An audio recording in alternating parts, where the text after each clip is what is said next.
Moi, et avec nous tous d'ailleurs. Alors, c'était plutôt une belle journée aujourd'hui. Et franchement, venir s'enfermer dans un amphithéâtre un peu sombre, c'est très courageux et vraiment très gentil. Merci. Alors, je me présente, je m'appelle Sylvie Schaeffer et voici Thérèse qui m'aide pour absolument tout et en tout. Voilà. Alors aujourd'hui, on va parler un peu, moi je trouvais que c'était très intéressant, des micro-organismes qui nous aident à vivre et en particulier qui nous aident pour notre immunité. Et on va constituer une association de réhabilitation de la biodiversité bactérienne, virale et mycologique, et aussi de la réhabilitation des micro-organismes auprès des humains, parce qu'ils ont une très mauvaise réputation qui n'est absolument pas justifiée, sauf dans quelques cas rares dont nous ne nous occupons pas forcément aujourd'hui. Voilà. Alors aujourd'hui, j'ai pensé que c'était l'automne, et qu'en plus ça correspondait bien à ce que je faisais au niveau des micro-organismes. Alors j'ai pensé vous faire entendre ou vous faire relire un poème que vous connaissez tous certainement, vous avez dû l'apprendre entre 3 et 8 ans, qui s'appelle « À l'enterrement d'une feuille morte ». En fait, c'est la chanson des escargots qui vont à l'enterrement de Jacques Prévert. Alors donc, à l'enterrement d'une feuille morte, 2 escargots s'en vont, ils ont la coquille noire, du crêpe autour des cornes, ils s'en vont dans le soir, un très beau soir d'automne. Hélas, quand ils arrivent, c'est déjà le printemps. Les feuilles qui étaient mortes sont toutes ressuscitées et les 2 escargots sont très désappointés. Mais voilà, le soleil qui leur dit « Prenez la peine de vous asseoir, prenez un verre de bière, si le cœur vous en dit. Prenez si ça vous plaît, l'autocar pour Paris, il partira ce soir, vous verrez du pays, mais ne prenez pas le deuil, c'est moi qui vous le dis. Ça noircit le blanc de l'œil, et puis ça enlaidit. Les histoires de cercueil, c'est triste et pas joli. Reprenez vos couleurs, reprenez vos couleurs, je pense, les couleurs de la vie. » Voilà. Alors, en fait, le choix est simple. C'est l'automne. Nous allons effectivement assister à 2 choses, à la chute des feuilles, vous connaissez. Et là-dedans, il y a putréfaction et fermentation. Et nous n'allons parler maintenant que de putréfaction et de fermentation, parce que nous allons parler de l'intestin. Et en plus, on parle de la mort, parce que bon, les choses meurent, se régénèrent et renaissent. Et c'était pour cela, je trouvais que le poème correspondait vraiment au sujet du jour. Voilà. Alors maintenant, on va continuer en vous disant, bon, l'automne aussi, alors il y a certains thèmes de l'automne, je voulais parler de l'automne en médecine chinoise. Alors, l'automne en médecine chinoise, c'est le gros intestin et le poumon. Justement, ce dont nous parlons aujourd'hui. Parce que, justement, les pathologies se véhiculent du poumon jusqu'au gros intestin. Bon, alors évidemment, éléments métal et couleur blanc, mais surtout ce qui nous intéresse aujourd'hui, nous, c'est l'intestin. Alors, programme de l'automne. C'est le programme dont je vais vous parler. Eh bien, grâce aux bactéries intestinales, on va préserver et améliorer notre immunité. Et puis, bien d'autres choses encore. Et donc, j'ai parlé des rhumes, grippe, gastro-entérite, allergie, asthme, maladies auto-immunes, cancer. Et on regardera un petit peu à quoi sert notre flore intestinale et pourquoi elle nous préserve de toutes ces maladies. Bon, alors d'abord, j'ai pensé qu'il fallait faire un petit peu d'histoire. Alors, oui, comment réhabiliter les bactéries, virus et champignons? Alors déjà, si nous vivons, si nous respirons, si nous survivons, eh bien c'est grâce aux bactéries, aux virus et aux champignons. Dans la soupe initiale océanique, bon, que vous avez certainement entendu parler de ça, je ne vous informe absolument pas, il y avait effectivement des molécules de l'azote, de l'hydrogène, de l'oxygène, du carbone, et les choses se sont réunies, bon, la soupe chimique a fini par faire des peptides, des nucléotides, et les virus sont arrivés et ils ont inventé l'ADN. Parce que c'est grâce à eux que nous avons l'ADN. Enfin, je dis inventeur de l'ADN, effectivement, les virus sont les inventeurs de l'ADN. D'autre part, si nous respirons, eh bien, nous parlons aussi des micro-organismes. Je ne parle pas des virus là, je parle des micro-algues, mais ce sont aussi des micro-organismes, et c'est elles, et les bactéries aussi, certaines bactéries très anciennes, nous ont permis d'avoir de l'oxygène dans l'atmosphère, parce qu'auparavant l'air était irrespirable. Il y avait déjà des bactéries qui étaient capables de synthétiser du méthane, mais en ce qui concerne l'oxygène, eh bien c'est effectivement aussi certaines bactéries qui sont associées aux algues microcellulaires qui nous permettent de respirer aujourd'hui. Et il y a effectivement très longtemps, bon, sans doute plus de 100 millions d'années, enfin, pratiquement la naissance de la vie, certaines bactéries, quand elles sont rentrées dans les cellules fermées avec des noyaux, et ont constitué leur usine énergétique, il y a eu une symbiose entre les bactéries, enfin certaines bactéries, et certaines cellules. Et nous en bénéficions jusqu'à présent, puisque c'est comme ça que nos cellules respirent, continuent à respirer et continuent à avoir de l'énergie. Donc c'était très important. Alors, bien, et alors oui, la Terre là-dedans. Alors, la Terre là-dedans, en fait, je parlais de travaux qui ont été faits, enfin, ça fait déjà une bonne vingtaine d'années, par un ingénieur agronome japonais qui s'appelle Teruo Iga, qui habite sur l'île très connue où l'alimentation est la mieux, Okinawa. Je ne sais pas pourquoi, mais cette île est très intéressante. Les gens qui y vivent ont beaucoup d'idées sur justement la préservation de la vie. Alors ce monsieur, alors je vous parle de ça parce que justement, lui, il fait partie des gens qui ont compris l'intérêt de la biodiversité bactérienne. Il y a quelques années, il était ingénieur agronome, absolument classiquement, et il utilisait pour faire pousser les plantes qu'il connaissait, bon, des pesticides et des engrais. Jusqu'au jour où il s'est rendu compte que ça le rendait malade. Alors il a cessé et il s'est lancé dans d'autres études. Quand il s'est lancé dans d'autres études, il s'est passé une chose assez amusante. Quand il avait cultivé des germes, normalement on cultive des germes dans des boîtes de pétri, on met des germes, bon ça se cultive. Comme ce n'était pas des germes dangereux, quand il avait terminé une culture, il la balançait devant chez lui. Jusqu'au jour où il faisait très beau sur l'île, et une sécheresse terrible, et toutes les plantes mouraient. Et devant sa porte, une forêt tropicale, des plantes de tous les côtés, vivantes, vivaces, tout ce que vous voulez. Il s'est dit, tiens, pourquoi donc les plantes vivent devant la maison? Et il a demandé à ses élèves, mais qu'est-ce que vous avez fait? Ils nous dit rien du tout. Et là, il a fait le rapprochement. Il s'est rendu compte qu'il balançait en fait régulièrement des cultures bactériennes dans le gazon. Et c'est pourquoi le gazon était en tellement bonne santé. Alors, il a fait des études, il a fait une association de, disons, 80 micro-organismes de différentes familles.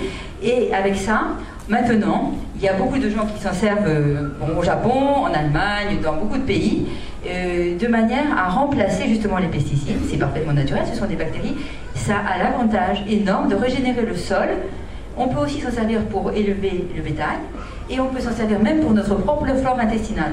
C'est pour vous dire que la filiation bactéries, virus, humains, animaux, plantes, tout ça ce n'est qu'un tout, et l'intérêt des bactéries, enfin, qui étaient là-dedans, hein, pour régénérer la Terre, on voit bien que ça va bien au-delà.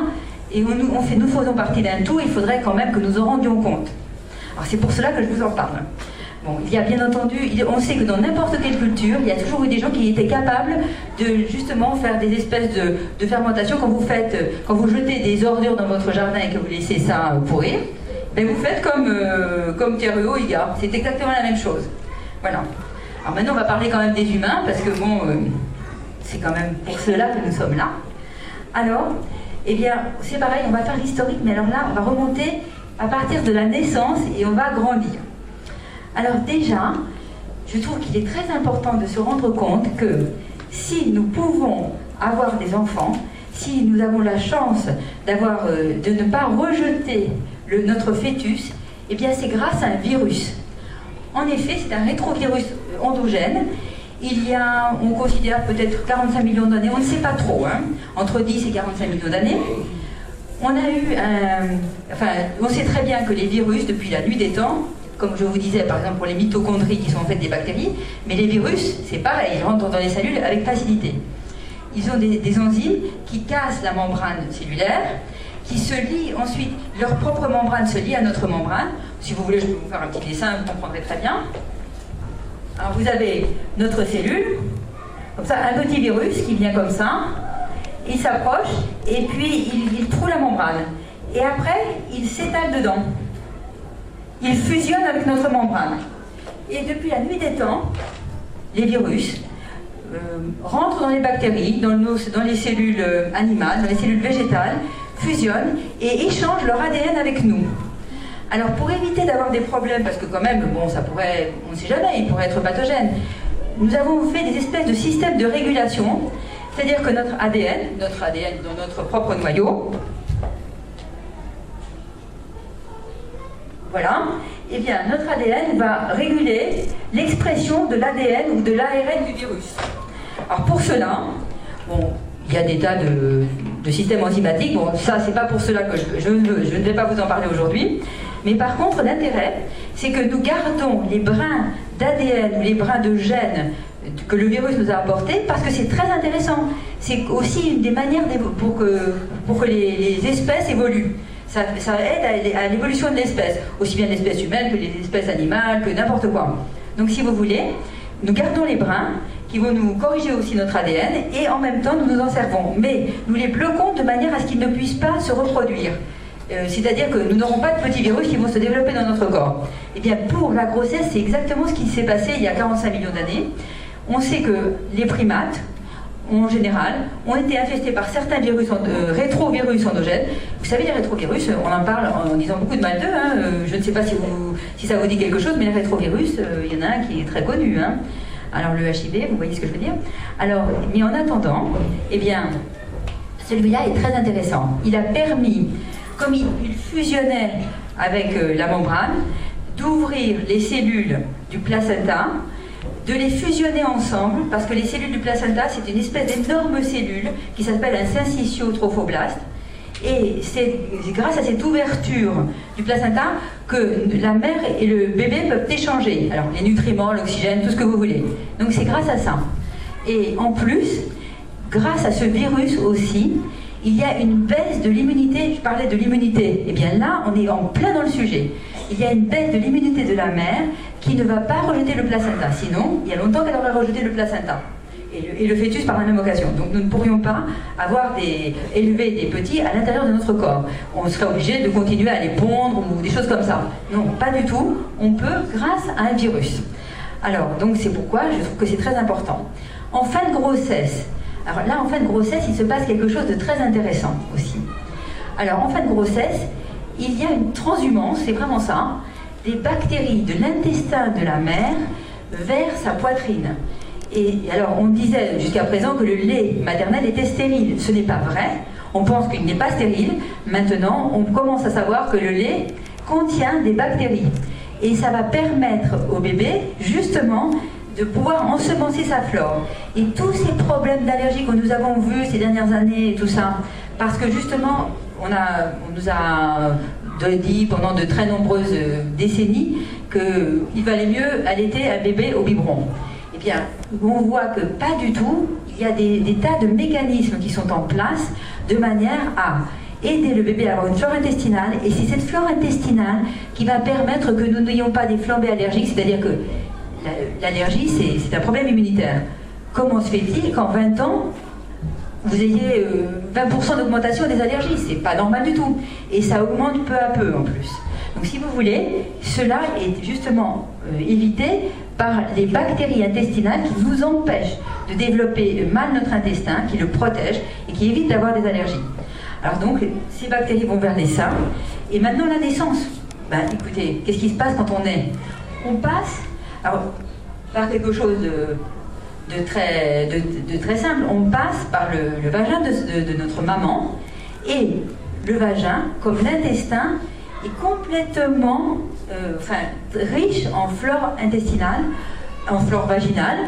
Et donc le bébé passe par là. Il va boire une partie de la flore de sa mère. Et c'est un des débuts de l'ensemencement de son propre intestin. Parce que lui, bon, il n'a pas de flore. Donc pour justement protéger l'enfant, c'est très bien. Alors, quand un enfant est né par césarienne, bon, il y a d'autres mécanismes qui peuvent remplacer les choses. Vous voyez, quand je parlais de la transhumance tout à l'heure des bactéries vers la poitrine, bon, ben déjà, ça va aider l'enfant. Mais il est vrai que la naissance par voie basse est toujours intéressante parce que déjà, elle permet d'aider beaucoup l'enfant au niveau de la santé. Alors, d'autre part, qu'est-ce qu'il y a d'autre? Ah oui, alors dès les premières 48 heures, alors là c'est terrible. On est complètement envahi, le bébé va se retrouver. Bon, ici, tête sa mère, c'est encore mieux. Il va y avoir des bactéries, alors elles s'appellent anaérobie et aérobie facultative. Ce qui veut dire la chose suivante. Bon, vous avez certainement dû entendre parler, aérobie, ça veut dire aérobique, l'oxygène, machin. Bon. Alors, en gros, les bactéries qui respirent de l'oxygène, ce sont les bactéries aérobies, et les bactéries qui ne respirent pas d'oxygène, ce sont les bactéries anaérobies. Bon, eh bien, au début, dans l'intestin du bébé, il va y avoir les deux mélangés. C'est-à-dire qu'elles vont être capables de respirer de l'oxygène et de ne pas en respirer. Donc ça, c'est dès les premières 48 heures, c'est très très rapide. Alors, les noms sont particulièrement barbares, mais il ne faut pas s'affoler. Alors, entérobactéries, bon, les staphylocoques, vous avez certainement dû en entendre parler. Et puis, vous avez aussi les entérocoques. Bon, ça, c'est les premières 48 heures. Au bout de 48 heures, aussitôt, il y a d'autres bactéries qui viennent s'installer, parce que c'est très rapide, hein, ça se développe rapidement, les bactéries. Là, on commence à avoir les anaérobies strictes. Celles-là, elles ne sont pas capables du tout de respirer de l'oxygène. Alors, il y a les bactérioïdes et il y a les bifidobactériums. Alors, les bifidobactériums, vous avez certainement dû entendre parler de ça. Bifido, parce qu'elles ont deux têtes, elles sont un peu comme ça.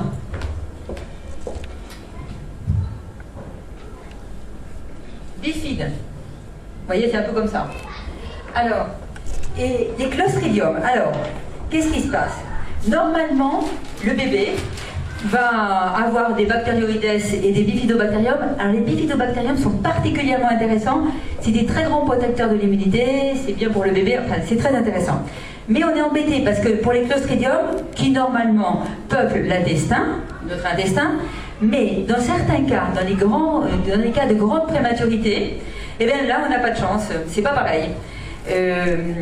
Le clostridium peut provoquer une maladie qui s'appelle l'entérite ulcéronecrosante de l'intestin. Enfin, c'est quelque chose de très grave, ça ulcère l'intestin du bébé et ça peut même le tuer. Hein. C'est vraiment dangereux.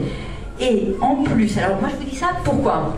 Parce que bon, ça serait informatique, un point c'est tout. Mais si dans votre entourage vous avez des mères qui ont des grands prématurés en bébé, dites-leur bien que les bébés ont beaucoup plus de chances de développer des clostridiums dangereux si la maman n'est pas à côté d'eux et qu'elle ne les allaite pas. Parce que, c'est pour ça que je vous le dis, il y a des solutions quand même. Hein. Donc pourquoi? Parce que le bébé se retrouve dans un milieu hostile, l'hôpital, qui est très sec, et en plus, il y a des germes, vous savez très bien qu'à l'hôpital on peut attraper des germes qui sont dangereux, mais en plus, il n'a pas les bactéries qui le protègent, les bactéries de sa mère qui le protègent justement d'une trop grande prolifération du clostridium. Parce que, vous voyez par exemple, ces anaérobies, si jamais la mère n'allaite pas le petit, comment voulez-vous que le petit soit ensemencé avec ces anaérobies? Ils sont incapables de résister à l'oxygène. Donc, personne ne va leur donner des anaérobies. On leur donnera que des aérobies. Et le clostridium peut alors s'implanter et se multiplier d'une manière anarchique, et c'est dangereux. Alors, la solution, c'est très simple. On allaite le petit. Et il faut que la mère soit le plus en contact possible avec son bébé. Donc vraiment dire aux mères qui ont des enfants très grands prématurés, il faut qu'elles ne se laissent pas faire, qu'elles aillent à l'hôpital et qu'elles disent qu'elles veulent y avoir le bébé sur elles. Parce que j'avais oublié quelque chose d'important. Mais la peau, c'est couvert de bactéries. On vit au milieu des bactéries. Et bien, justement, ces bactéries de la peau, quand le bébé va être contre la peau de sa mère, il va aussi en développer. Donc c'est pour ça que l'enfant va être aussi protégé. Bon, alors donc, il y avait aussi autre chose que je trouvais, que je voulais vous dire, pour les bébés. Alors, les bébés sont capables de digérer le lait et le sucre du lait qui est le lactose.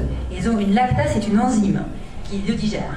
Mais ils n'ont par contre pas une enzyme pour digérer l'amidon, ce qui s'appelle l'amylase. Donc, si vous voulez donner à manger au bébé, c'est quelque chose, si je vous en parle, c'est parce que ça a un lien avec l'immunité. Quand on irrite l'intestin de quelqu'un, l'immunité s'en trouve assez marie.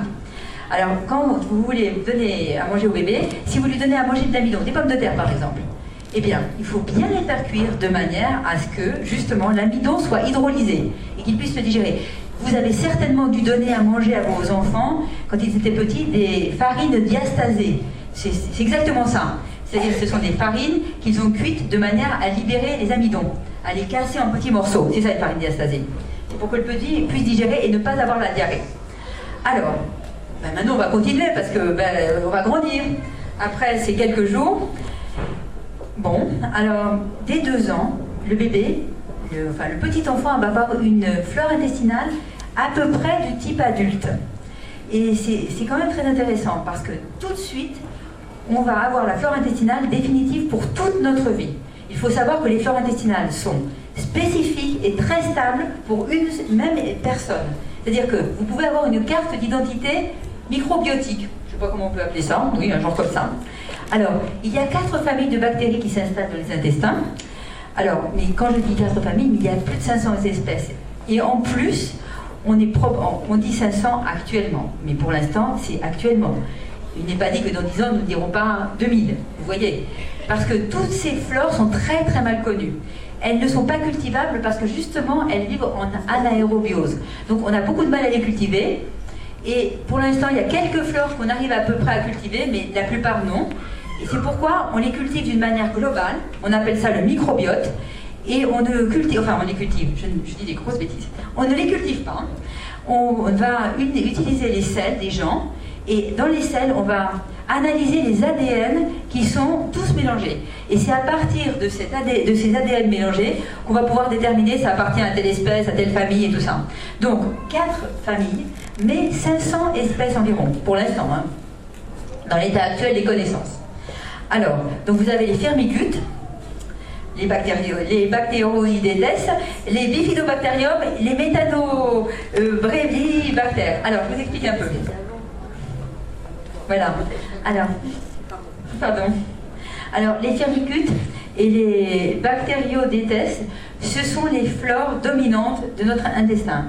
En gros, c'est vraiment les flores dominantes, c'est 90%, c'est ça. Ensuite, il y a les bifidobacterium et les métanobrevibactères. Alors, comme je vous dis, les noms sont un peu barbares. Alors, les métanobrevibactères, ce sont des archéobactéries qui sont capables de synthétiser du méthane. D'ailleurs, il y avait des anecdotes assez intéressantes à ce sujet.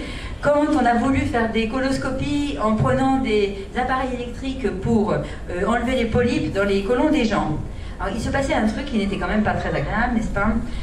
Si jamais il y avait du méthane, eh bien vous aviez un coup de grisou dans l'intestin. Ce qui peut quand même être drôlement embêtant pour l'intestin. En gros, vous veniez pour vous faire soigner un polype tout petit, et vous partiez et vous aviez l'intestin complètement brûlé, en fait une explosion interne, parce que certaines bactéries sont capables de synthétiser du méthane. Alors, si jamais on vous propose des choses comme ça, mais maintenant je crois que ça ne se fait plus, Dieu merci, vous refusez, hein, surtout.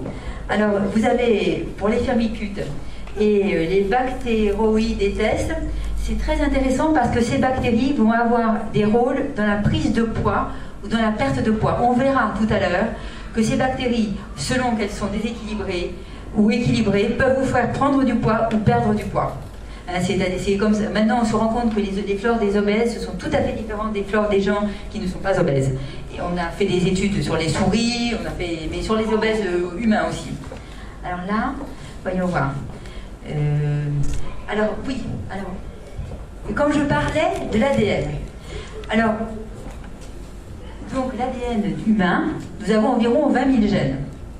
Bon, mais par contre, il faut savoir que grâce aux bactéries et aux virus qui nous habitent, parce qu'il ne faut pas oublier qu'il y a aussi des virus.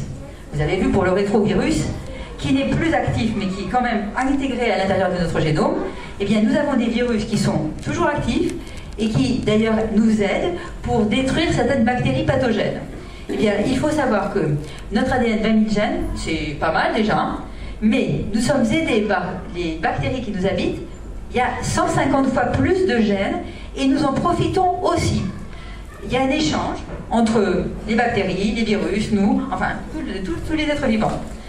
Alors, et bien entendu, les virus, alors je vous avais dit pour les virus, là, ce qui se passait au niveau de l'ADN. Alors les virus, en fait, c'est très important. Auparavant, nous développions tranquillement les maladies infantiles. Alors, les virus, les maladies infantiles, la rougeole, la rubéole, la varicelle, ce sont des virus. Les virus se mettaient dans notre génome, provoquaient des fièvres importantes, parce qu'un virus, quand il rentre, bon, je vous ai montré tout à l'heure pour la membrane, mais le problème, c'est qu'il va bien plus loin que la membrane.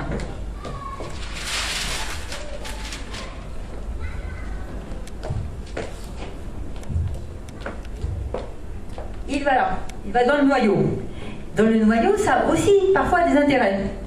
Alors, pour la varicelle, la rougeole, la rubéole, enfin tout ce que vous voulez, on peut détruire la cellule, être malade, avoir beaucoup de fièvre, provoquer une réaction antigénique très importante. Bon, Il y a ce côté-là de la chose. Mais il y a une autre chose qui est beaucoup moins connue et beaucoup plus intéressante, et ça, c'est la correction du génome. Quand vous avez des virus qui arrivent avec leurs gènes vers nos gènes, si jamais il y a une altération dans notre génome, vous savez, il suffit d'avoir par exemple des gens qui sont plus susceptibles au diabète que d'autres, des gens qui sont fragiles pour certaines maladies. Bon, j'ai parlé de diabète, mais ça peut être la sclérose en plaques, ça peut être les maladies neurologiques, les maladies cardiovasculaires. Les virus corrigent. D'où l'intérêt de ne pas éradiquer complètement les virus en disant maintenant, il ne faut surtout jamais attraper des virus. Pas du tout. Les virus, c'était pour corriger le génome. Donc, quand on nous impose des vaccins, c'est très embêtant. Pour plusieurs raisons. Alors, d'une part, il y a des métaux lourds dans les vaccins.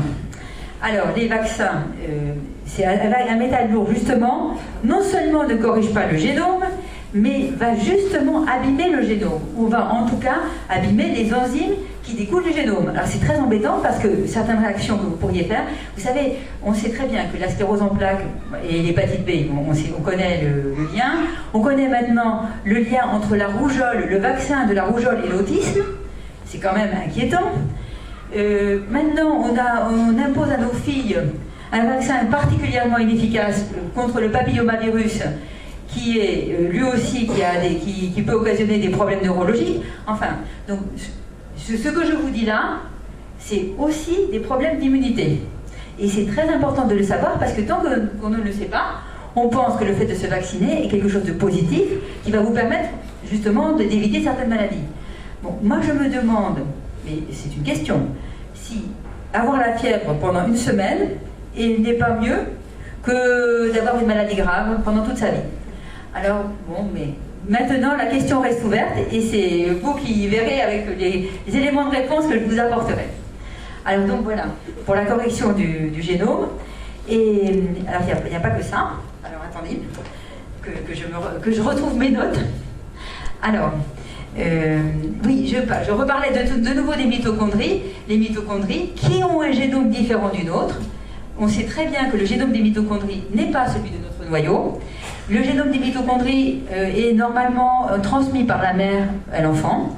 Et c'est grâce aux mitochondries que la cellule donc respire et a de l'énergie. Parce que toutes les réactions de la chaîne respiratoire se trouvent au niveau des petites membranes de la mitochondrie. Enfin, c'est très mignon, les mitochondries. Il y a des tas de membranes de tous les sens. Enfin, c'est comme ça. Enfin, en gros, un peu comme ça. Et puis, il y a tout un tas de pilosités. Et toutes les réactions se font là-dedans. Alors, les réactions de tel type là, d'autres réactions, c'est très varié. C'est très intéressant.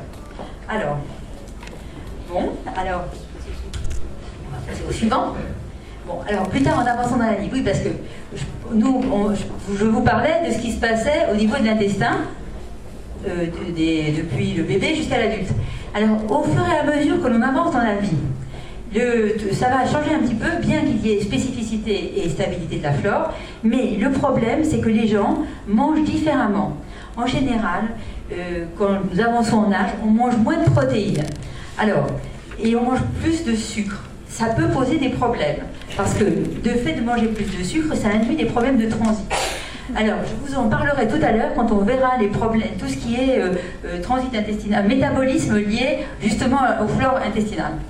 Et attention aussi, il y a autre chose, quand vous mangez trop de viande, je parle aussi trop de gluten par exemple, alors il existe des espèces de petites plaques qui sont, disons 80% de l'immunité qui sont dans l'intestin, qui s'appellent les plaques de Peyer. Enfin, ce sont des espèces de ganglions lymphatiques de l'intestin.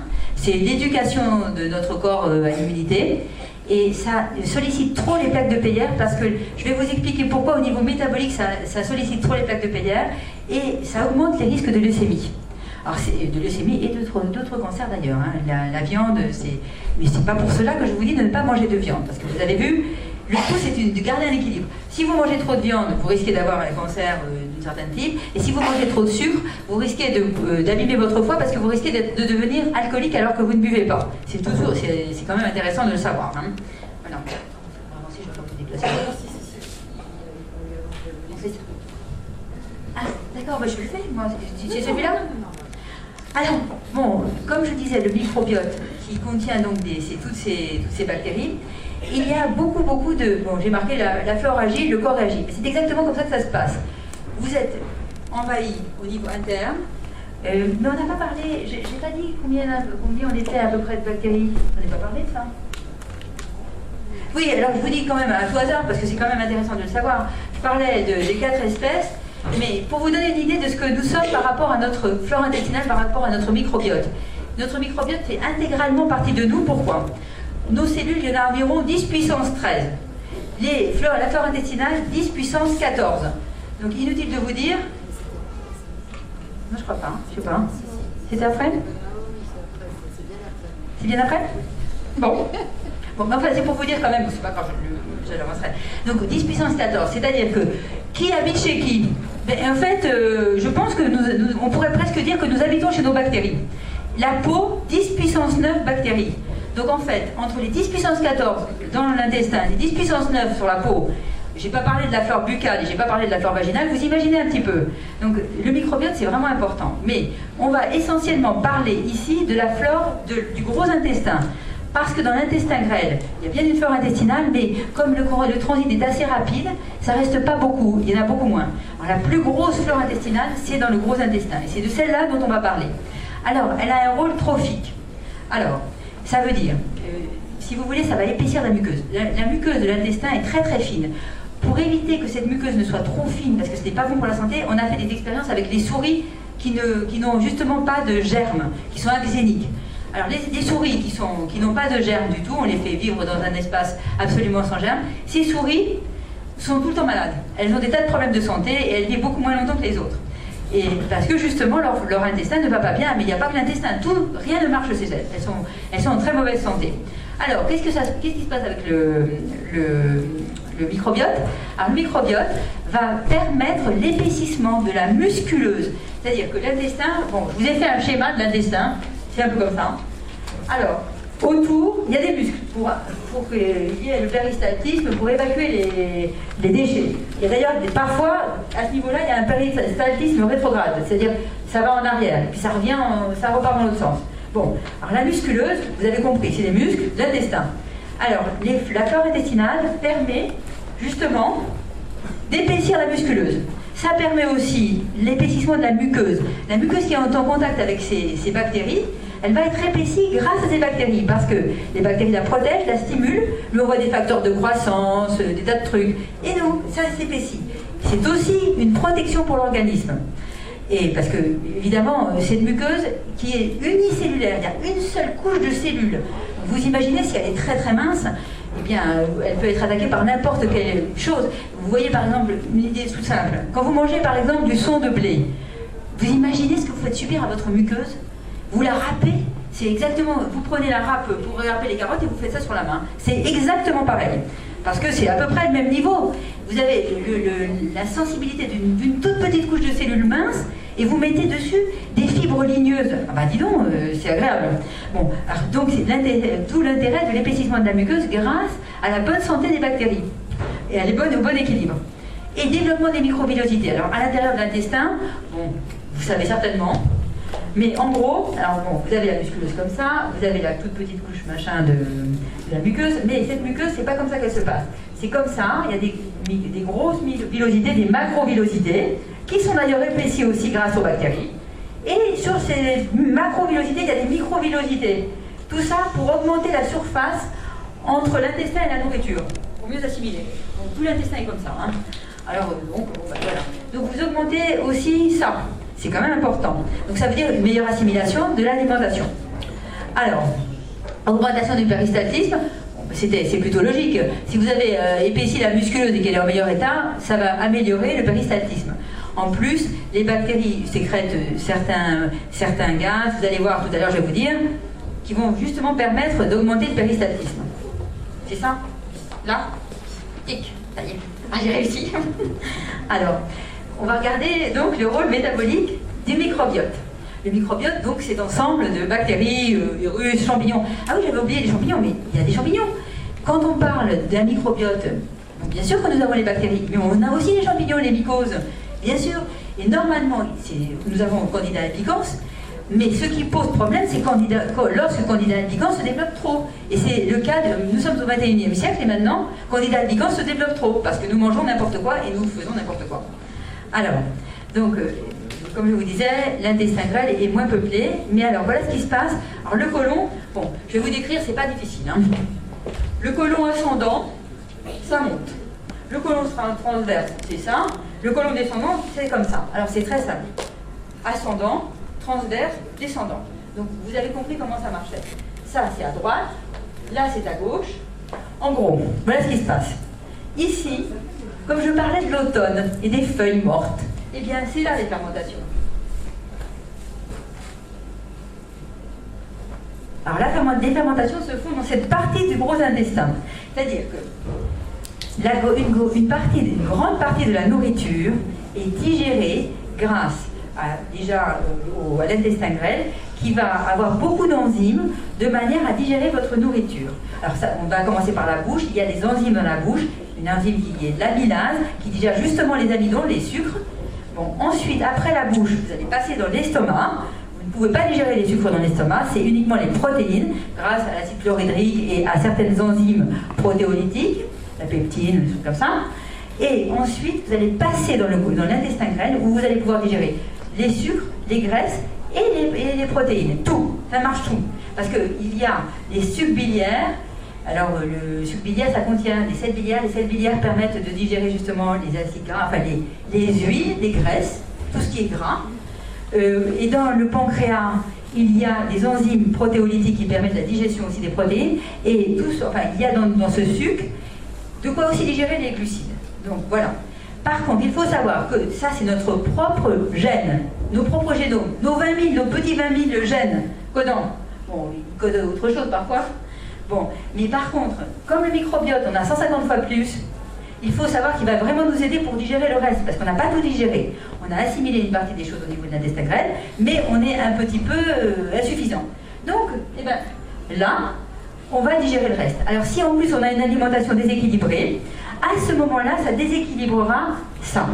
Si l'alimentation est bien équilibrée, normalement, ici, nous allons avoir une fermentation à peu près normale, et cette fermentation va libérer, comme je vous disais, des produits chimiques un peu parfois étonnants. Alors de l'acide lactique, bon, l'acide lactique peut être utilisé par la cellule pour faire de l'énergie, ça peut être intéressant, hein, le cœur en particulier. L'alcool, alors l'alcool c'est pas forcément intéressant parce que comme je vous disais, les gens qui mangent trop de sucre, si vous fermentez trop, la fermentation, vous vous retrouvez alcoolique alors que vous ne buvez pas. Très sympathique. Et d'ailleurs, il y a beaucoup de problèmes avec les végétaliens stricts parce qu'ils ne savent pas, quand ils n'ont pas appris à bien faire leur alimentation, à ce moment-là, ils mangent beaucoup trop de sucre, ils ont des problèmes de diabète et des problèmes d'alcoolisme. Alors vous vous retrouvez avec une stéatose hépatique, un foie gras, quoi, en gros, alors que vous n'avez jamais bu d'alcool. C'est pas sympathique du tout et jusqu'à une cirrhose du foie. Donc c'est embêtant. Et puis aussi du CO2, du gaz carbonique. Alors là, on parlait par exemple des vaches.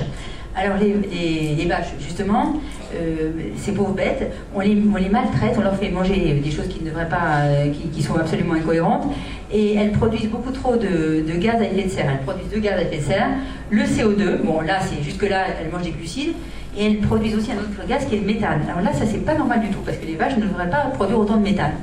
Donc, il faudrait essayer d'éviter de leur donner à manger n'importe quoi. C'est pareil, elles sont exactement comme nous. Si vous leur donnez à manger n'importe quoi, elles sont en mauvaise santé et en plus, elles rendent le monde entier en mauvaise santé et elles nous rendent en mauvaise santé.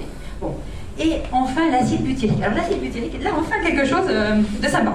L'acide butyrique, ça nourrit les entérocytes, c'est-à-dire les cellules de l'intestin, qui s'appellent les entérocytes, et ça nourrit aussi les bactéries. C'est leur nourriture. Alors, c'est pourquoi il est tellement important de manger des fibres, parce qu'il faut savoir, quand je vous parlais des sucres, alors par exemple, si vous mangez des fibres de cellulose, enfin, vous êtes absolument incapable de digérer la cellulose. Nous ne sommes pas des vaches, justement, des ruminants, nous ne savons pas la digérer. Mais notre microbiote sait la digérer. Et ça va donner de l'acide butyrique. Donc c'est intéressant, parce que là, vous allez avoir une bonne énergie pour vos cellules, vos entérocytes. C'est pour cela que la musculeuse grossit, c'est pour cela que la muqueuse grossit, et c'est pour cela que le péristaltisme augmente. Bon, les gaz ont quand même un intérêt, ça permet aussi de faire avancer les selles. C'est important aussi d'en avoir. Donc la fermentation n'est surtout pas à éliminer, il faut bien fermenter. Voilà. Bon, par ici, en gros, là, vous allez terminer la fermentation, mais vous allez surtout commencer à digérer les protéines qui sont en trop. Si vous n'avez pas suffisamment digéré vos protéines dans l'estomac et ensuite dans l'intestin, ben vous allez faire ici. Mais là, on va avoir un petit problème. Ça s'appelle la putréfaction. Quand je vous disais, c'est l'automne.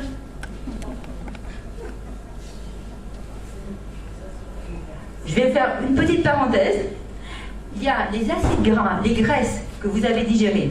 C'est important aussi de savoir qu'elles vont aussi être utilisées ici. Disons, par ici, en gros, on va se débrouiller avec les graisses. C'est par là, en gros. Alors là, si vous voulez les graisses pour les digérer, elles vont se lier au sel biliaire. Vous savez, la bile jaune, là, ce qui donne aussi sa coloration au sel, ce qui est jaune, c'est ça qui se lie aux graisses et qui permet leur assimilation. Alors, et aussi leur évacuation. Quand vous éliminez le cholestérol, c'est comme ça que vous l'évacuez, grâce au sel biliaire. Alors, il y a deux choses. Les sels biliaires, si vous les laissez dans l'intestin et s'ils stagnent, c'est irritant. Vous n'avez pas été sans vomir une fois au moins dans votre vie, vous savez combien la bile est irritante. Alors imaginez, vous avez ça dans l'intestin, ben c'est pareil. Alors si vous voulez éviter ce genre d'irritation, vous avez intérêt à avoir une bonne flore, parce que la flore va disloquer les acides gras et les sels biliaires. Et les sels biliaires, comme ça, vont pouvoir être réabsorbés par le corps et n'irriteront plus l'intestin. C'est vraiment très important parce que c'est quand même une irritation grave. C'est pas doux du tout les sels biliaires. Et puis alors, on va quand même parler de la putréfaction parce que là vraiment c'est le gros problème. Alors on mange beaucoup trop de viande. Qu'est-ce qui se passe quand on mange beaucoup trop de viande? Eh bien, votre intestin n'a pas pu tout digérer. Alors qu'est-ce qu'il va digérer? C'est là, vos bactéries. Mais quand elles font la putréfaction, ça veut dire qu'elles vont synthétiser des molécules particulièrement agressives. Bon, ça s'appelle des ptomaïnes, je vous laisse le nom, mais je vais vous dire un nom que vous allez comprendre tout de suite. Enfin, deux noms. Alors il y a aussi l'indole et le scatol. Scatologique évidemment, hein. Bon, mais par contre, les ptomaïnes, et puis il y a les molécules, c'est la cadavérine et la putrécine. C'est sympathique. Ça vous donne une idée de ce que ça peut être. Cadavérine et putrécine sont effectivement des grands toxiques. Donc il vaut mieux éviter d'en avoir trop. Donc il vaut mieux éviter de manger trop de viande, d'avoir une flore intestinale de mauvaise qualité, de la maltraiter de toutes les manières possibles. Quand vous buvez de l'alcool, vous maltraitez votre flore. Vous avez du sucre aussi, ça fermente encore plus. Votre flore va être encore plus maltraitée et, enfin, vous voyez, c'est des cercles vicieux. Quand vous commencez à manger correctement, équilibré, je vous dis, il faut manger bien sûr des glucides, il faut manger bien sûr des lipides, et il faut manger bien sûr des protéines. Mais le tout, c'est de ne pas manger trop d'un truc. Manger de tout d'une manière à peu près normale. Et quand vous avez, c'est très simple, quand vous avez par exemple une putréfaction intestinale, et bien écoutez, vous le savez, hein, quand vous avez des gaz inodores, c'est là que ça se passe. Bon, ça peut être embêtant parce que stéatose hépatique et diabète, c'est pas terrible. Et de ce côté-là, quand vous avez une odeur gênante, et bien à ce moment-là, vous savez que vous êtes là. Et là, ça irrite énormément l'intestin. Et là, c'est très simple. C'est le cancer. Alors, si vous gardez trop longtemps ce genre d'une alimentation aberrante ou une flore intestinale qui n'est pas disons, protégée, en bonne santé, tout ce que vous voulez, voilà, c'est ça.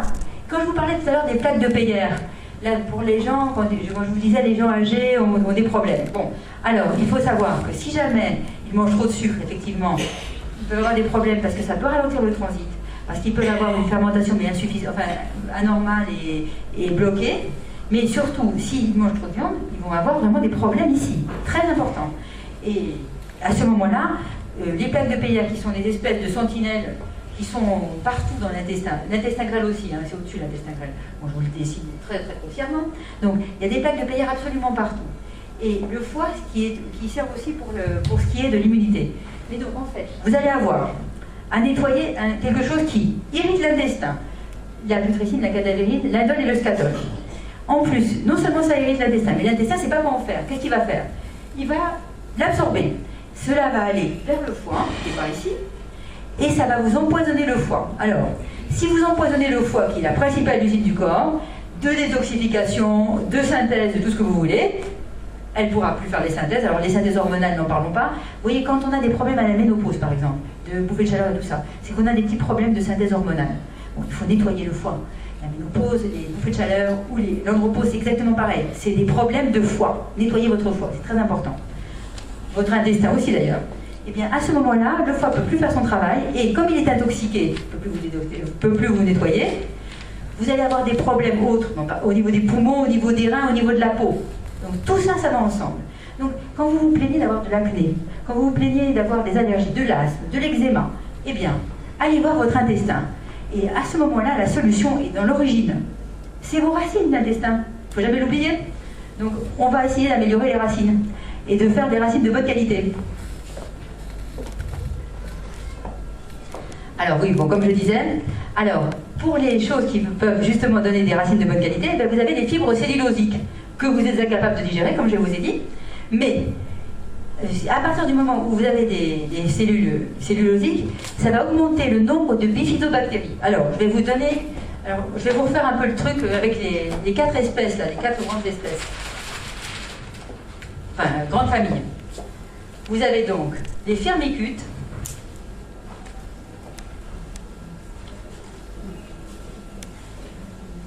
les bactéroïdetes,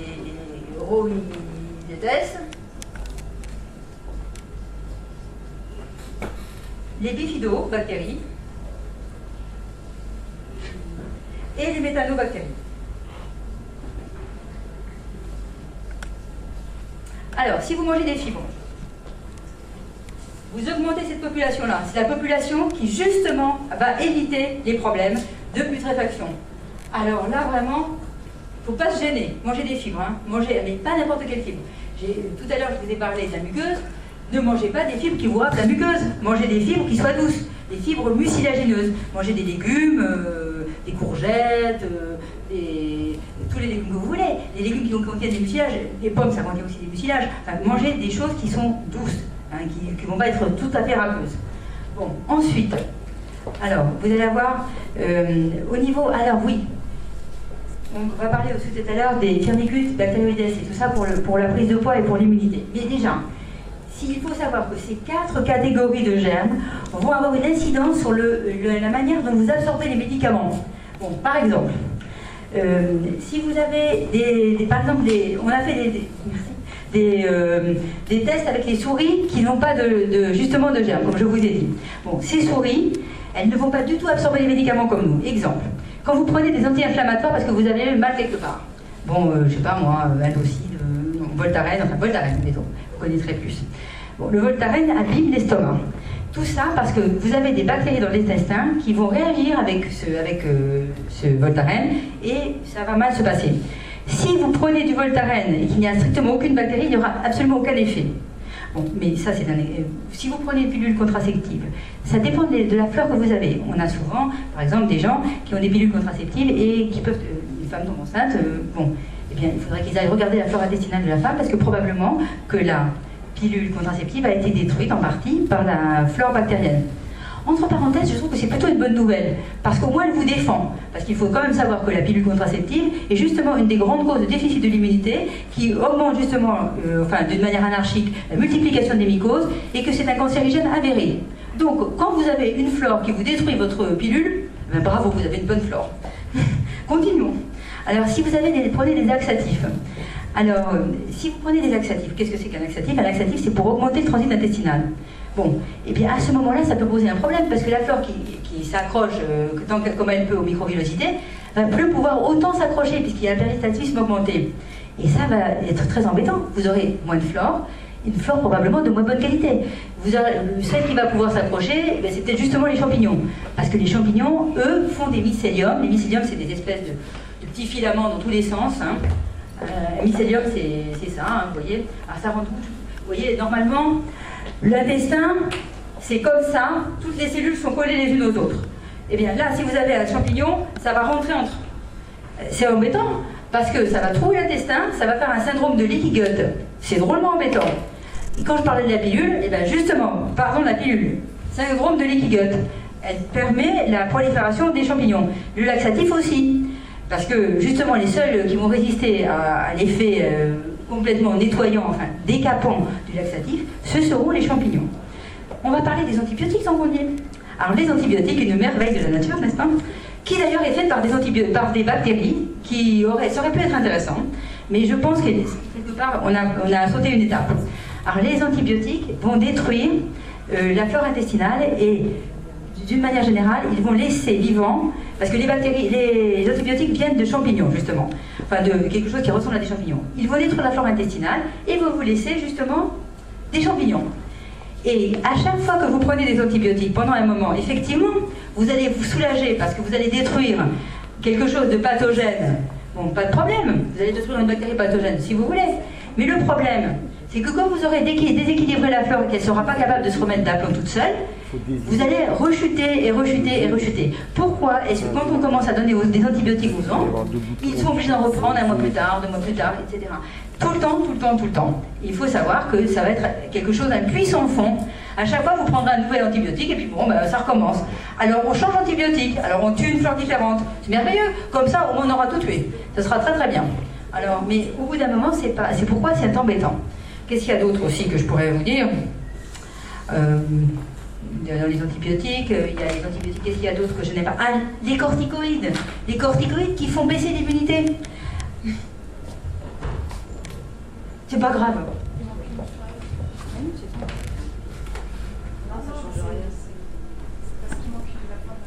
Ah oui, je vous dirai la fin de la phrase.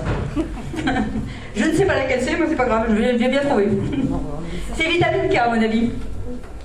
Alors, donc, oui, pour la synthèse des vitamines, à quoi sert la force le microbiote? Ça suffit, je m'en fous.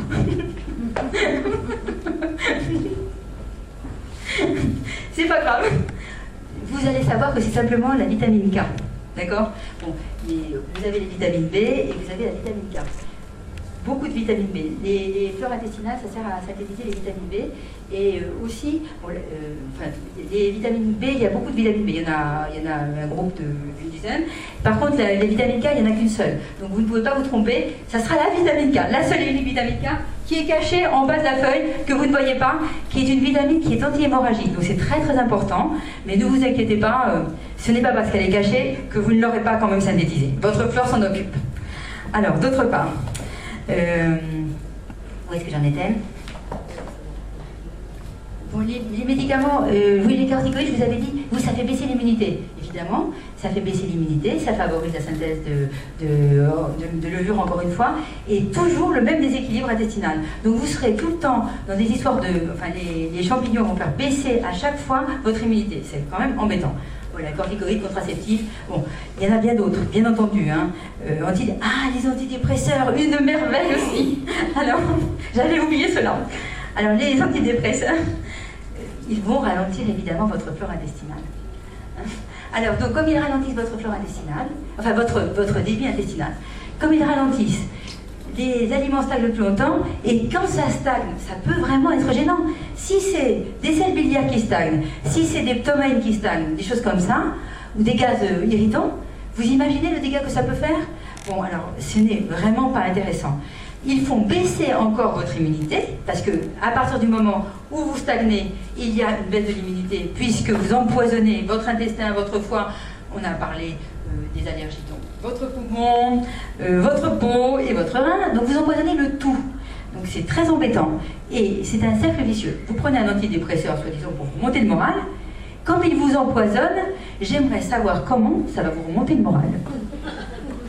Alors là... Alors, donc, rôle dans l'immunité. Bon, les plaques de Peyer, donc c'est ces petites plaques qui vont être sollicitées par la flore bactérienne qui est avec nous.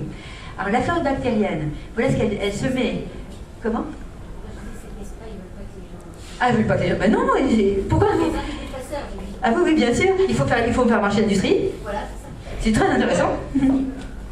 Alors, donc, quand vous avez les plaques de Peyer, voilà.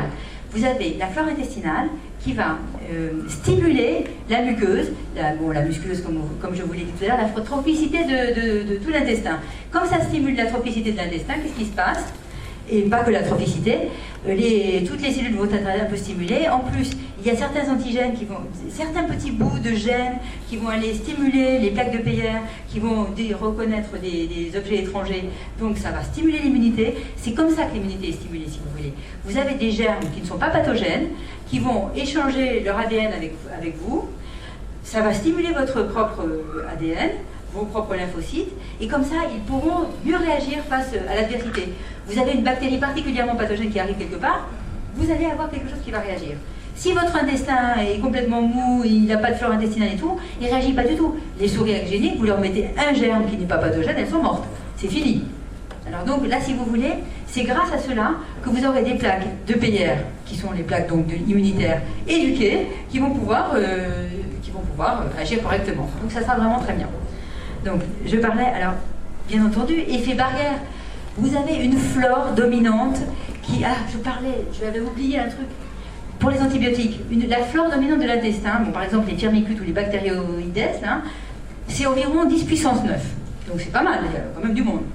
Si vous mettez un antibiotique, ça décape tout. Vous allez avoir seulement, dans la flore dominante, 10 puissance 6 bactéries. Vous imaginez l'hécatombe? Vous tuez, c'est un génocide. Alors qu'est-ce qui se passe quand vous faites un génocide comme ça? Eh bien à ce moment-là, eh bien... n'importe quel germe peut arriver pour tuer tout le monde. C'est pourquoi je dis, c'est pour ça que c'est des infections à répétition. Alors, effet barrière, eh bien, la flore intestinale fait un effet barrière. Comme c'est une flore qui est en équilibre avec vous, que vous avez depuis votre naissance et que vous la trimballerez jusqu'à votre mort, elle vous aidera même après à rentrer dans la terre. Eh bien, il faut savoir que si vous n'avez pas respecté cette flore, pas d'effet barrière. Si elle est en mauvaise santé, eh bien voilà, n'importe quelle bactérie qui passe, tous les jours, quand vous mangez, vous avalez des bactéries. Vous mangez des clostridium, des staphylocoques qui peuvent être pathogènes, des streptocoques qui peuvent être pathogènes, des tas de choses. Normalement, dans notre flore, il y a des clostridium non pathogènes qui ne le sont pas parce qu'il y a d'autres flores à côté. Vous avez des staphylocoques tout à fait non pathogènes non plus, des Escherichia coli qui restent tranquilles. Vous avez vu ce qui s'est passé avec les Escherichia coli là? Ah, ça a été dramatique là, on en a parlé, hein, j'ai entendu ça pendant l'été, c'était quelque chose. Pourquoi les Escherichia coli a complètement perdu les pédales comme ça? Mais c'est parce que, tout simplement, les flores intestinales des gens ne sont pas en bonne santé. Et les Escherichia coli se sont trouvés confrontés probablement à des antibiotiques ou des trucs comme ça. Elles ont muté, parce que les bactéries mutent sans arrêt.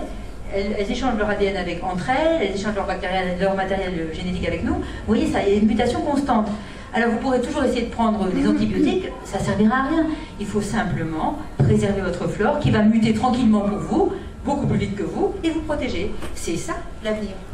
Alors, c'était le passé, mais c'est l'avenir aussi. Alors, les agents infectieux, donc, si vous avez un agent infectieux, ça ne va plus faire d'effet barrière. Maladie auto-immune. À partir du moment où vous avez un problème immunitaire, par exemple, voilà, là c'est tout à fait typique. Si vous avez une baisse de la population des firmicutes. Alors, dans les firmicutes, il y a Escherichia coli, donc vous voyez, normal. Il y a aussi les lactobacilles, tout ça. Dans cela, vous avez les non pas les bifidobactériens, vous avez les Helicobacter pylori, celui dont on dit qu'il ne faut pas l'avoir dans l'estomac. Mais non, normalement on en a. Pourquoi on n'aurait pas le droit de vivre lui non plus? Alors Helicobacter pylori, et puis il y en a d'autres comme ça. Voilà. Alors qu'est-ce qui se passe? Vous avez une baisse des firmicutes. Alors là, c'est un vrai problème. Les firmicutes permettent justement d'éviter de se développer une maladie auto-immune, les maladies de Crohn, parce qu'ils synthétisent des choses qui vont avoir une action anti-inflammatoire. Donc c'est très important d'avoir un bon pool de firmicutes. Si ça baisse, par ma maladie de Crohn. Alors vous savez ce qu'ils ont fait dans certains hôpitaux et dans certains pays, en France malheureusement. Attendez, je vais essayer de trouver ça. Ah voilà. Eh bien, ils ont donné du Faecalibacterium frausti. Enfin bon, je ne sais pas comment ça se prononce. C'est en fait un firmicute aux patients qui avaient des problèmes de maladie de Crohn. Radicale. Plus de maladie de Crohn. C'est une maladie auto-immune, c'est une maladie qui est liée à un problème d'immunité bactérienne. Et ils ont fait un autre truc qui est très intéressant, parce que je ne vous ai pas parlé de la dernière catégorie de micro-organismes que nous avons dans notre intestin. On appelle ça les parasites intestinaux.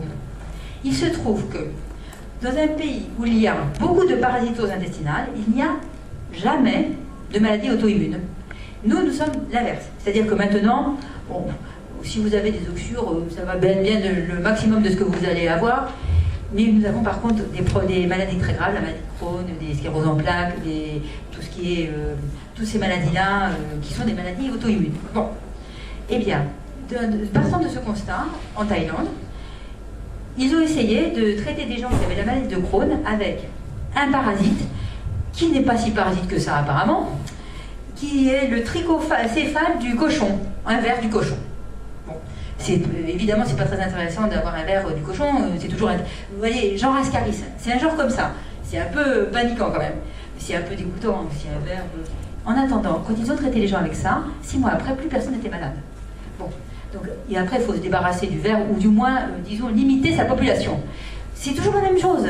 Il faut équilibrer les populations entre elles. Et je pense que, pour ce qui est des parasites, pour l'instant, on n'a pas encore exploré beaucoup la voie, sauf avec ce truc-là qui était très intéressant. Mais il me semble qu'il serait très intéressant d'explorer les voies de parasitose pour les gens qui ont des maladies auto-immunes et de voir comment on peut faire pour éventuellement attraper des oxyures, ça ne fait pas trop peur aux gens, et limiter un peu les populations de manière à ce que les oxyures restent dans l'intestin, on les tue un peu de temps en temps et que, grosso modo, ça évite les maladies auto-immunes. Alors, pour l'instant, je vous propose la solution. Si quelqu'un a envie de se lancer dans le problème, hein, allez-y gaiement, essayez. Alors, vous pourrez toujours essayer de lécher vos chats, vos chiens, partager les jouets de vos enfants, faire quelque chose comme ça. Ça devrait marcher. Vous pourriez attraper des parasites. Il paraît que les chevaux en ont beaucoup.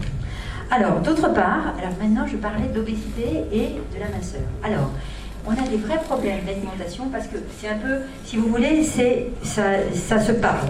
C'est-à-dire, on ne sait pas si la flore est à l'origine de l'obésité ou si c'est l'alimentation. Bon, moi je vais vous dire franchement, les gens avant ils avaient des flores et ils n'étaient pas obèses. Donc je pense que nous avons modifié notre alimentation au cours du XXe siècle et que cela a conduit à des problèmes de dysbiose intestinale, c'est-à-dire de flore aberrante, déséquilibrée, et ça provoque des problèmes d'obésité. Alors, voilà comment ça se passe. C'est très simple. Alors, vous allez voir aussi, ça c'est très facile. Alors là c'est le contraire, c'est pour ça qu'il faut toujours un équilibre. Alors, pour les histoires d'obésité, là, par contre, je vais me mettre en vert, comme ça, ça sera peut-être un peu plus parlant. Je ne vous ai pas fait des dessins compliqués, hein. Au moins, ça se comprend. On augmente les firmicutes. S'il y a trop de firmicutes et qu'il n'y a pas assez de bactérioïdes, et bien là, obésité.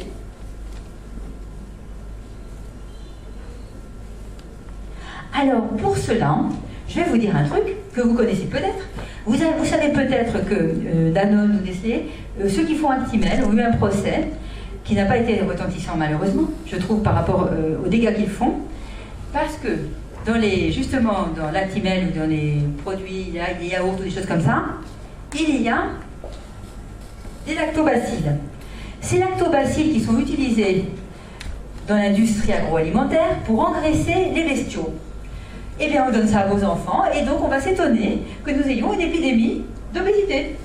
Alors, sachez que quand vous mangez un yaourt, alors déjà, les laitages, au niveau de la flore intestinale, les laitages, les céréales, c'est pas bon. Bon, les céréales, c'est parce que c'est sucré. Il y a quelques protéines, le gluten qui est dangereux pour les problèmes lymphocytaires, mais pour les laitages, non seulement c'est sucré, et ça donne des problèmes de diabète, mais en plus, il y a des problèmes de protéines, donc on a vraiment tout gagné. Eh bien, en plus, souvent, ce sont des aliments fermentés avec des lactobacilles. Alors, quand on vous dit merveilleux, je mange mon Actimel tous les matins, ben, ça c'est sûr, vous allez prendre du poids tous les matins, c'est merveilleux. On a beaucoup de chance et ça va continuer pendant longtemps. Bon, alors, depuis qu'il y a eu ce procès, malheureusement, les gens n'ont,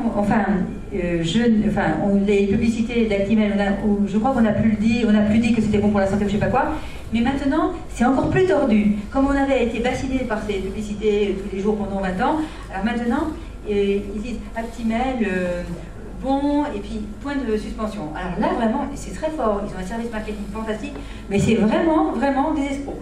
Enfin, j'appelle ça, je pourrais même dire des choses pires. Alors, bon, donc vous avez compris, là, si par contre vous prenez des bifidobactéries, vous n'aurez pas de problème non plus. Et si vous avez suffisamment de bactérioïdes, alors attendez que je vais vous dire ceux qu'il faut, qui vont être intéressants. Il y en a je vais vous dire ceux que vous trouverez plus facilement. Alors, eh bien vous n'aurez pas de problème à ce moment-là de prise de poids aberrante. Vous rééquilibrez votre intestin avec une flore intestinale, c'est très très important. Pardonnez-moi. Je regarde. Oui, je veux bien. Ah ben voilà. Alors en pratique, on va le faire, hein, on va le rééquilibrer l'intestin. Alors pour aussi bien pour rééquilibrer que pour le peupler, enfin tout ce que vous voulez. Alors déjà, comment fait-on? la première chose pour rééquilibrer son intestin, c'est de ne pas décaper. Alors je l'ai dit, on ne décape ni la peau, ni l'intestin, ni n'importe quelle muqueuse. Vous savez aussi, les bains de bouche. Les bains de bouche déséquilibrent la flore buccale. La flore buccale est anaérobie stricte. C'est très important de la conserver correcte. Et quand vous prenez ces espèces de petites... Vous savez, maintenant, vous avez des bains de bouche, plaques, machin... Enfin, bon, je n'ai pas le droit de dire des noms. Quand vous prenez des bains de bouche comme ça, avec de l'exomédine, enfin de l'exéthyline, des choses comme ça, des désinfectants puissants, ça déséquilibre votre flore. Et alors, il y a aussi quelque chose, quand vous voyez pour ces espèces de produits détruits 99% des bactéries, mais moi, ça m'effraie. Mais la biodiversité, alors, qu'est-ce que c'est que ce truc? Pourquoi on va détruire tout le monde? Ben, laissez vivre les bactéries, qu'elles s'équilibrent les unes des autres. Dans les hôpitaux, ils ont partout ces espèces de machins. Maintenant, quand vous rentrez dans une pièce, il faut se mettre un truc sur les mains qui vous décape les mains. Donc, ça veut dire que quand vous décapez vos mains, elles sont beaucoup plus sensibles à l'introduction de germes pathogènes. Et en plus, vous allez tuer les germes qui sont courants pour mettre des germes particulièrement résistants à tout, qui sont vraiment, franchement dangereux. Bon, alors... Arrêtez de vous nettoyer les mains avec des espèces de produits, je ne sais pas comment, là, les espèces de trucs à pompe, là, sur lesquels il y a marqué « tue 99% des bactéries ».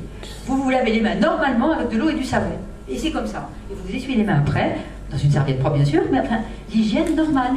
On se lave normalement, c'est tout, ça c'est très très bien. Il faut respecter son voisin. Et il nous aide, et ben on les aide aussi.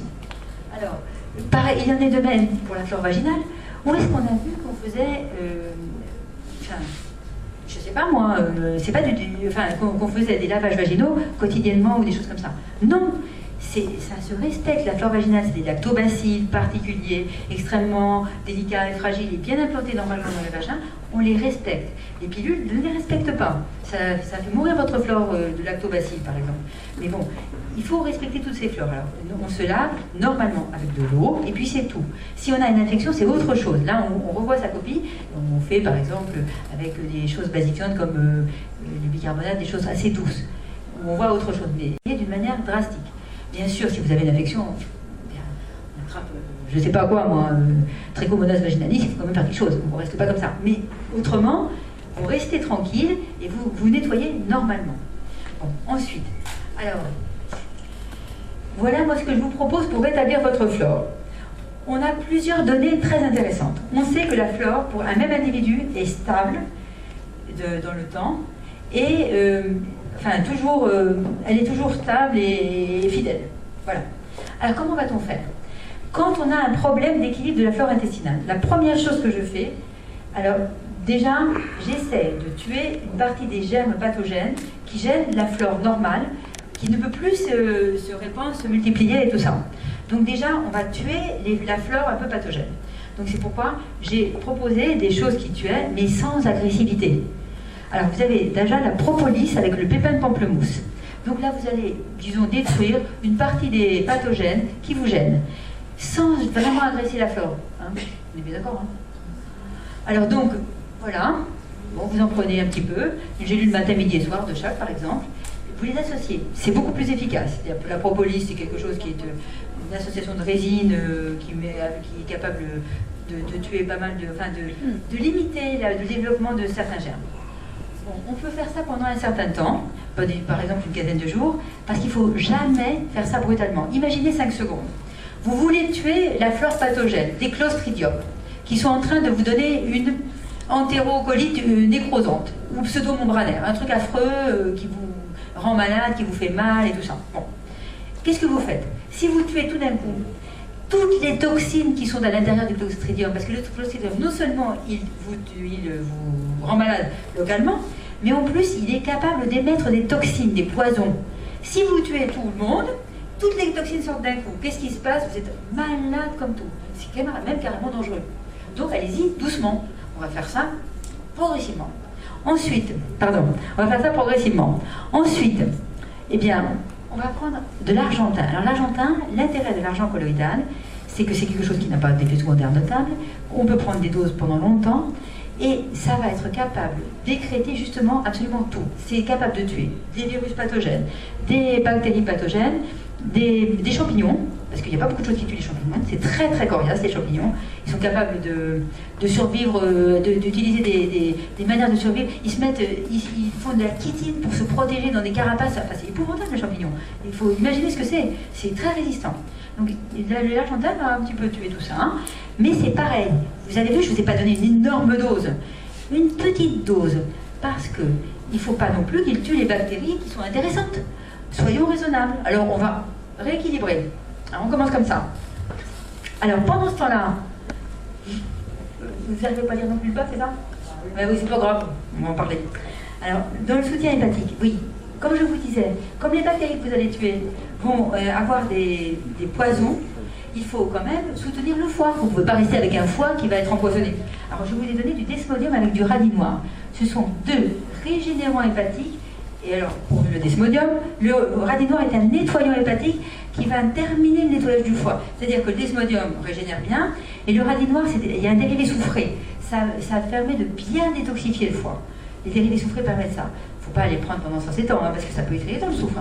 Le soufre, c'est pareil. Hein. Vous avez déjà pris des comprimés de soufre, hein, c'est costaud. Bon, le radis noir, c'est un peu moins embêtant. Donc voilà, vous prenez, vous voyez, j'ai mis plus de desmodium qui est plutôt très doux, qui va vraiment permettre la régénération de l'intestin en plus de la régénération du foie, donc de matin, midi et soir. Et puis le radis noir à matin, midi et soir. En même temps que vous tuez les bactéries. Et puis, on va commencer à réensemencer dès le moment où on commence à tuer les bactéries.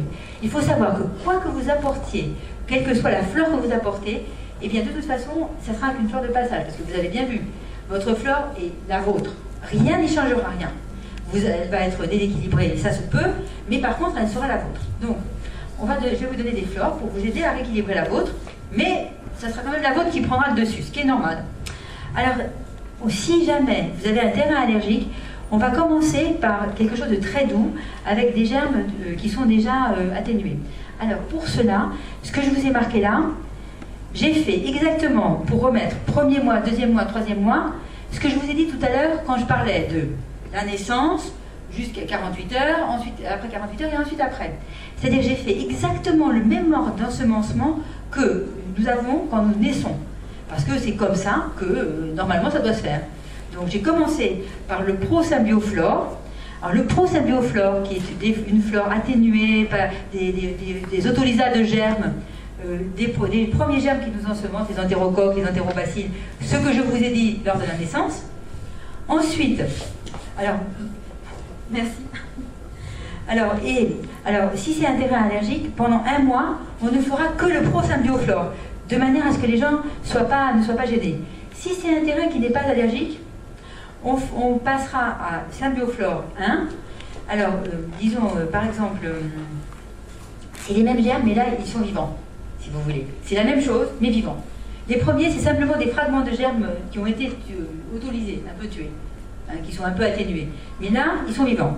Alors, vous avez vu les doses, des toutes petites doses. Ne prenez pas des grosses doses, d'abord ça ne servira à rien.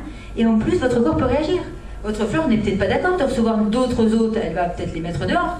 Donc vous en prenez 2 à 10 gouttes 2 fois par jour, des toutes petites doses.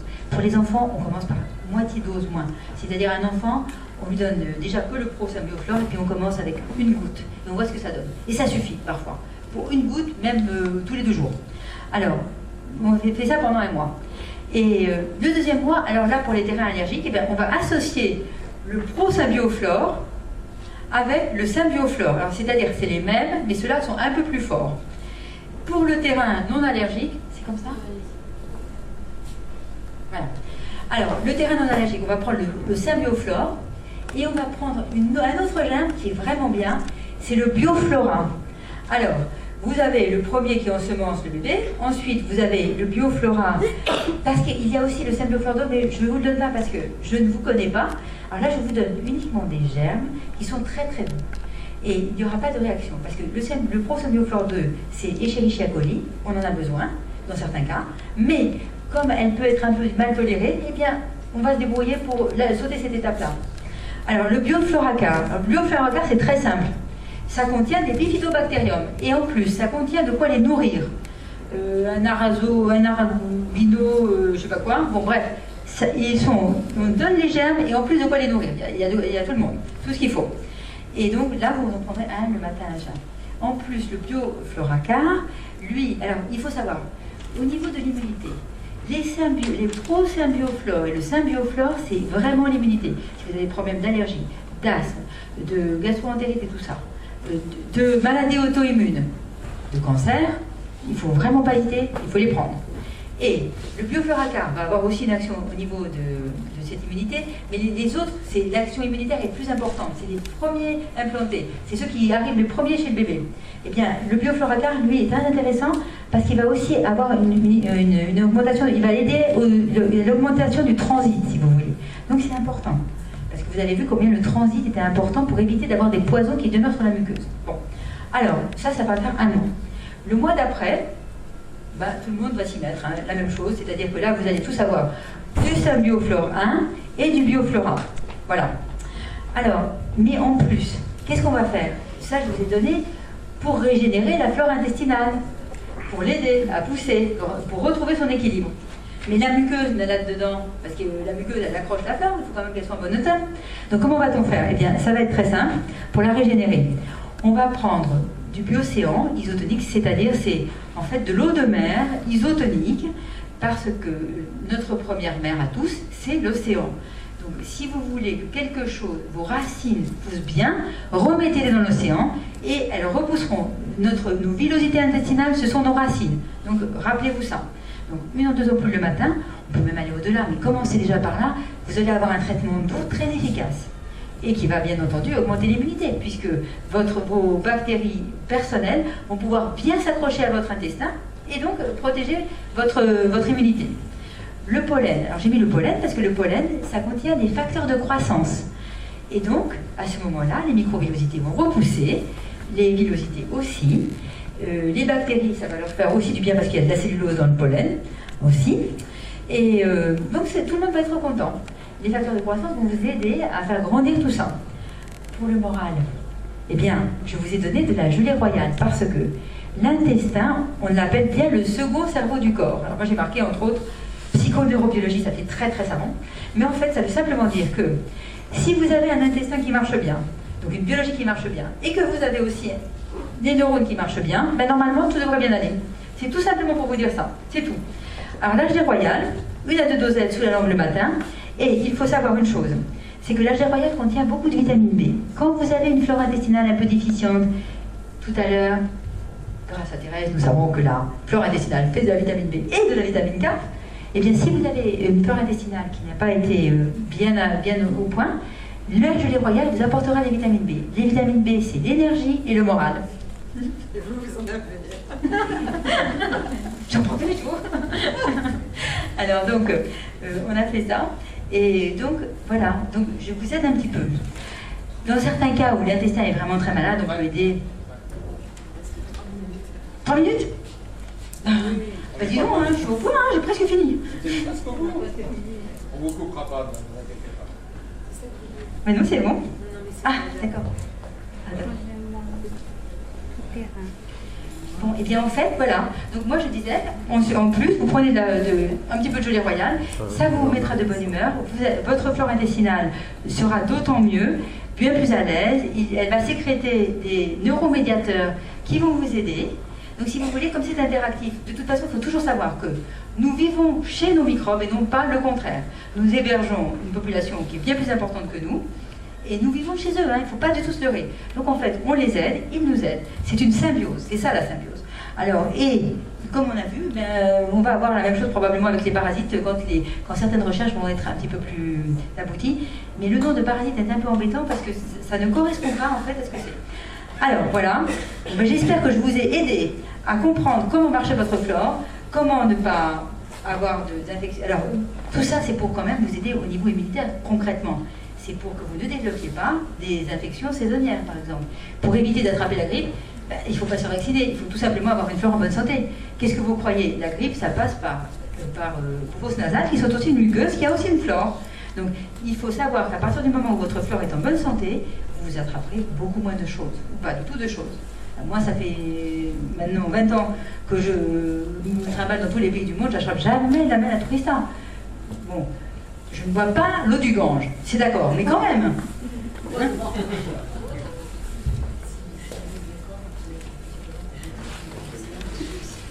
Ah oui. Alors, si vous voulez, comme bon, il y a apparemment 2 minutes, une demi. Voilà. Donc on mettra, si vous avez besoin de petits rappels pour les slides pratiques, on les mettra sur le site, de manière à ce que vous puissiez avoir un rappel des choses qui vont vous. Donc vous aurez tout ce qui est la partie, enfin, les autres parties, on peut aussi les mettre sur le site. Hein. Mais par contre, peut-être que ça vous intéressera peut-être moins de le dire, mais peut-être que ça vous intéressera quand même. On va tout mettre sur le site, mais en particulier la partie, tout ce qui est pratique et comment soigner son intestin pour ne pas attraper n'importe quoi, ne pas développer d'eczéma, d'asthme, maladies auto-immunes et des cancers aussi. Eh bien, vous aurez tout ça. Voilà. Charbon végétal. Pardon ? Charbon végétal, votre point de vue sur le charbon végétal comme intérieur, vraiment dans les cas assez graves. Alors, par exemple, vous avez, bon, la dame dit le charbon végétal. Alors, je trouve qu'elle a raison. Regardez, par exemple, si vous avez des ptomaïnes, vous avez des cadavérines et putrécines, si joli. Bon, eh bien, les cadavérines et putrécines, si vous gardez ces gaz à l'intérieur de l'intestin, vous imaginez l'inconfort et le danger que ça représente pour votre corps. Alors, pour vous dépanner dans un premier temps, ça ne va pas reconstituer votre flore, mais pour vous dépanner dans un premier temps, vous pouvez tout à fait utiliser du charbon végétal de manière à, disons, comment dirais-je, absorber ces gaz. Et ça, c'est très intéressant. Mais ça ne va pas vous soigner, c'est quelque chose de symptomatique qui va vous dépanner momentanément. Mais c'est déjà un pas vers la guérison. Et après, vous ferez le protocole comment rétablir la flore intestinale en bonne santé. Voilà. Donc, voilà. Donc, écoutez, je vous remercie de votre attention. Si vous avez des questions, n'hésitez pas. Et puis, voilà. Merci. S'il y a une ou deux questions, on peut les prendre avec une réponse relativement rapide. Le pas, dans quel laboratoire? Alors, vous allez sur le tous les remèdes seront marqués sur le... Alors, ceux qui n'ont pas, qui ne regardent pas sur Internet, vous marquez votre numéro de téléphone ou quelque chose, ou votre adresse pour qu'on vous les envoie. Mais par contre, tous les remèdes seront marqués sur le site. Et les laboratoires où on peut les trouver aussi. Parce qu'en pharmacie, les fleurs intestinales, justement, c'est souvent des lactobacilles. Les lactobacilles, on a bien vu, ça fait grossir. Vous avez envie de grossir? Moi, non, hein, ça suffit. J'aime bien assez manger les choses, hein, ça suffit.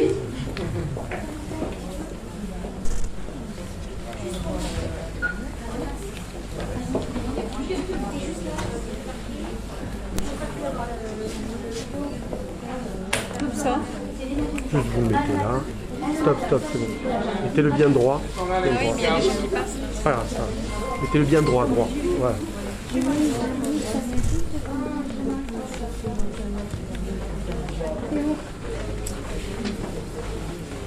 Au-dessus. Des céréales. Attends, vous mangez des légumineuses?